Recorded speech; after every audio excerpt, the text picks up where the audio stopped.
Spring break is supposed to be a time of fun, adventure, and unforgettable memories.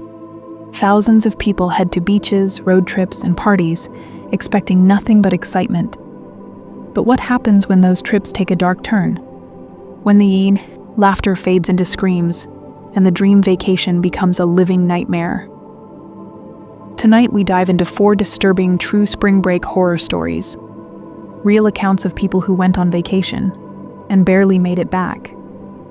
If you're planning a trip soon, you might want to listen carefully, because sometimes the scariest part of spring break is surviving it.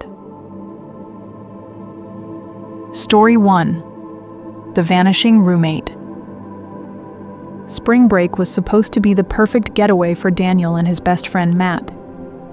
They had rented an Airbnb near the beach, eager to enjoy the sun, the waves, and the freedom of the trip.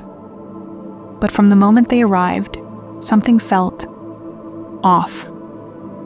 The host, an older man named Mr. Higgins, greeted them with an unsettling smile.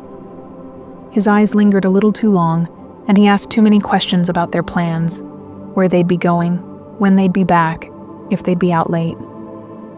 It was strange, but they brushed it off. After all, they weren't planning on spending much time inside. The first 2 days were normal. They spent their time surfing, partying, and enjoying their vacation. But on the 3rd night, everything changed. Around midnight, Matt decided to go out and grab a snack from a nearby convenience store. "You want anything?" he asked Daniel, who was already half asleep. Daniel mumbled a no and drifted off, expecting to hear Matt return in a few minutes. But Matt never came back. When Daniel woke up a few hours later, the other bed was still empty. He checked his phone. No texts, no calls. He tried calling Matt, but it went straight to voicemail. Panic started to settle in. He threw on his jacket and rushed outside, checking the convenience store first. The cashier told him Matt had been there, bought a soda and some chips, and then left. Daniel searched for hours, checking the beach, the bars, even the nearby streets. Nothing. He called the police, but they weren't much help. "It's spring break," they said. "People disappear for a night all the time." But Daniel knew Matt. He wouldn't just vanish. Frustrated and exhausted, Daniel returned to the Airbnb just as the sun began to rise. That's when he noticed something strange. The door to the basement, one he hadn't paid much attention to before, was slightly open. His heart pounded as he approached. The air was thick with a damp, musty smell. He hesitated, then slowly pushed the door open. The stairs creaked under his weight as he descended into the darkness. His phone flashlight barely cut through the shadows. Then he saw it. Matt's phone, lying on the cold concrete floor.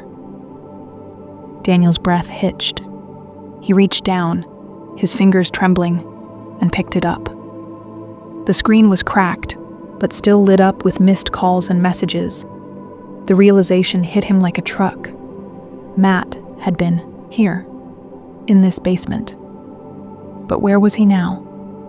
A shuffling sound made Daniel whip around, his flashlight darting through the room. But there was nothing.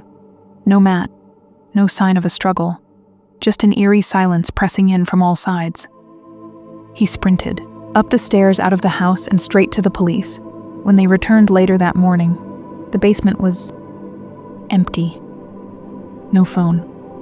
No sign that Matt had ever been there. Even stranger, the host, Mr. Higgins, had disappeared. The Airbnb listing was deleted. His belongings were gone. It was as if he had never existed. Matt was never found. To this day, Daniel doesn't know what happened that night. He only knows one thing for certain. His best friend walked out for a snack and was never seen again. Story 2. The Uninvited Guest. Renting a beach house for spring break was supposed to be the perfect getaway for Jack and his friends. A full week of sun, ocean waves, and absolute freedom. What could possibly go wrong? When they arrived at the house, everything seemed normal. It was an old but beautiful place right near the shore.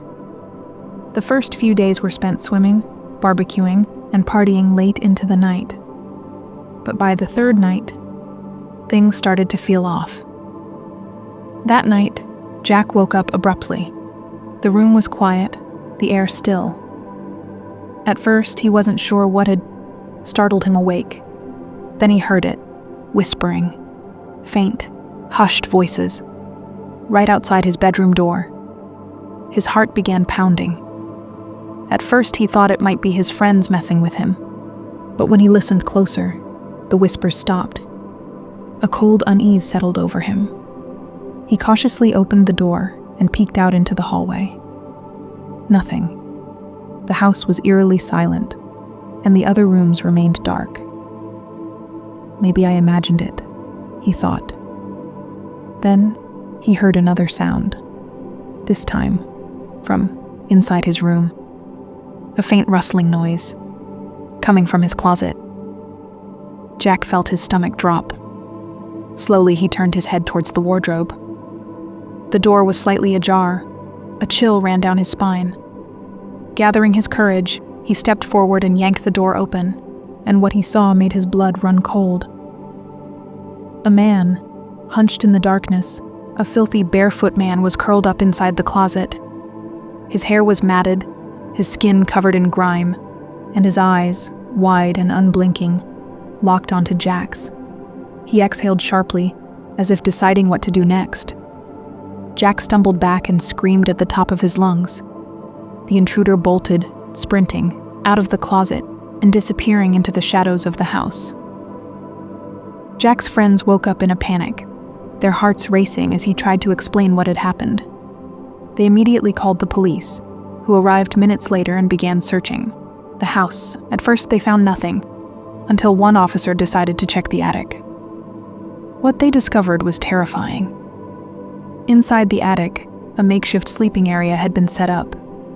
An old, dirty blanket laid across the wooden floor, along with empty food wrappers and bottles. Someone had been living there, hiding within the house, moving around undetected.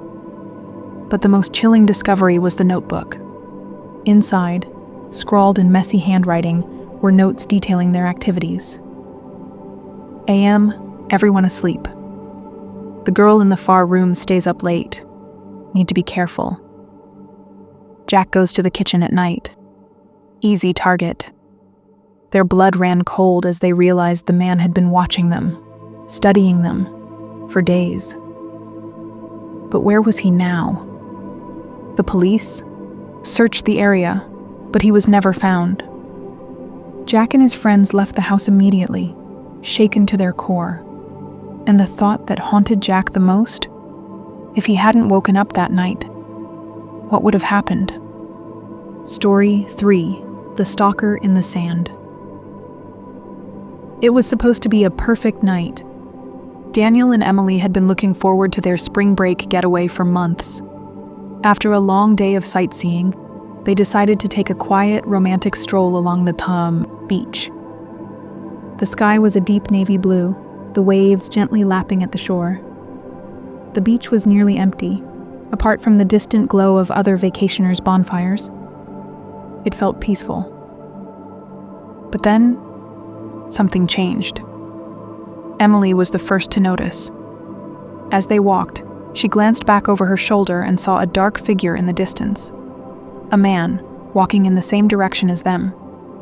She didn't think much of it. After all, it was a public beach. But a few minutes later, when she glanced back again, he was closer. Much closer. Daniel noticed her unease. "What's wrong?" he asked. Emily hesitated. "That guy. I think he's following us." Daniel turned, his head slightly, catching a glimpse of the figure behind them.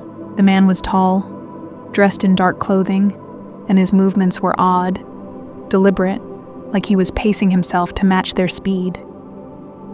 "Let's just head back," Daniel suggested, trying to keep his voice calm. They picked up their pace, but so did he. Their hearts began to race. The once peaceful night now felt suffocating, the sound of the waves drowned out by their own pounding footsteps. Then, they heard it. Heavy footsteps. He wasn't just following them anymore. He was running. Daniel grabbed Emily's hand, and they sprinted towards the hotel, the sound of the man's footsteps growing louder behind them. The beach's soft sand made it harder to move fast, and panic set in as they realized he was gaining on them. Then, out of nowhere, a voice shattered the silence. "Hey! Stop right there!" A security guard stationed outside the hotel had spotted the chase. The man halted abruptly, his face hidden in the darkness. Then, without a word, he turned and sprinted in the opposite direction, disappearing into the night. Daniel and Emily gasped for breath, their bodies trembling. The guard escorted them inside, assuring them that hotel security would be on high alert for the rest of the night. They barely slept. But the real horror came the next morning. As they stepped out of their hotel room, Emily let out a small, shaky gasp. A single piece of paper was taped to their door, a note, written in jagged, uneven letters. "You run fast, but I'll always be faster." Their blood turned ice cold. Whoever he was, he had found out where they were staying. Story 4. The last selfie.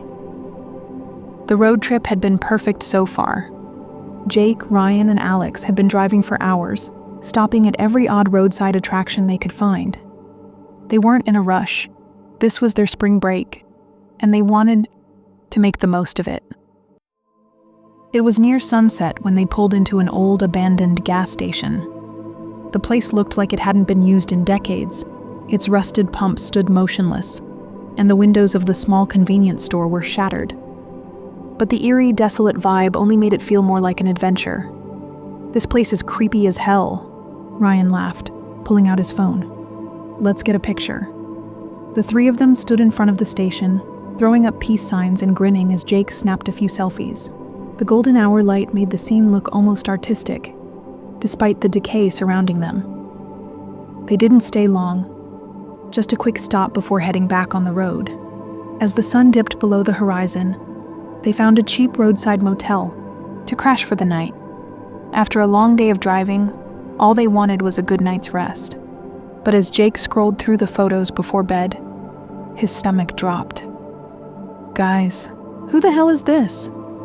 Ryan and Alex leaned in, their eyes narrowing in confusion. There, in the background of their selfie, barely visible between the rusted gas pumps, was a man. He was tall, thin, and dressed in dark clothing. His face was pale, his eyes locked directly onto the camera. But none of them had seen him when they took the picture. Silence filled the room as an uneasy feeling settled over them. Maybe it was just a trick of the light. Maybe it was a reflection, or maybe someone had been watching them. Trying to shake off the nerves, they laughed it off and went to bed. Then, around 3 a.m., Jake woke up. Something felt wrong. A shadow moved just beyond the motel room's thin curtain. His breath hitched as he sat up, his heart hammering against his ribs. Slowly, he crept to the window and pulled the curtain aside. His blood ran cold. Standing just outside their room was the man from the picture. He was motionless, his face twisted into a wide, unnatural grin. His eyes were locked onto Jake's, as if he had been waiting for him to look. Jake's body went rigid. Then, as if sensing his fear, the man tilted his head and stepped closer. Jake stumbled backward, nearly tripping over the bed as he yelled, "Guys, wake up!" Ryan and Alex shot up, disoriented. But by the time they rushed to the window, the man was gone. They didn't sleep for the rest of the night. The next morning, they checked out without hesitation, getting back on the road as quickly as possible. But the feeling of being watched never quite left them. Even weeks later, when Jake looked at that photo again, he swore he could see something else. A shadow. a silhouette, standing just outside his bedroom window. Spring break is supposed to be about fun, adventure, and making memories, but as these stories prove, sometimes the nightmare begins when you least expect it. Whether it's a stranger lurking in the shadows, an uninvited guest hiding where you sleep, or someone watching when you don't even realize it, danger is always closer than you think. So, the next time you head out on vacation, stay aware, trust your instincts, and never ignore that uneasy feeling, because you never know who or what might be watching.